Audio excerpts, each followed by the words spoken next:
গাইছ নতুন এটা মিনি ব্লগ স্বাগতম। ৰাতিপুৱা উঠি বজাৰ কৰিলোঁ, অলপ বজাৰ কৰিলোঁ, ধুনীয়াকৈ বজাৰ চজাৰ কৰি উঠি ৰাস্তাৰ সিপাৰে গ'লোঁ। কল একাষা লগা আছে, কল একাষা কিনিলোঁ, কিনি ধুনীয়াকৈ বজাৰখিনি কৰি উঠি ঘৰত আহিলোঁ। ধুনীয়াকৈ ঘৰত আহি বজাৰখিনি ধুনীয়াকৈ থৈ উঠি ফাৰ্মাচী গ'লোঁ।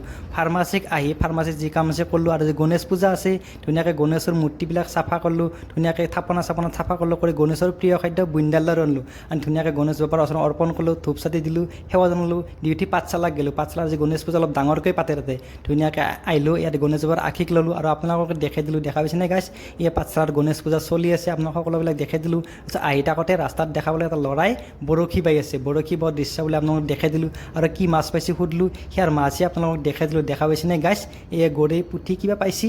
ৰাতি হ'ল, ৰাতি ঘৰত আহিলোঁ, ঘৰত আহি গা পা ধুই উঠি টিকলাই মোৰ কাৰণে বেনানা কুলফি বনাইছে, আৰু বেনানা কুলফি দেখা পাইছেনে গাইছ, কি সুন্দৰকৈ মই এক ঢোক মাৰি খাইছিলোঁ, একদম মজা হৈছে গাইছ। এইটোৱে আছিল এটা মিনি ব্লগ। ভিডিঅ'টো সম্পূৰ্ণকৈ চোৱাৰ বাবে ধন্যবাদ।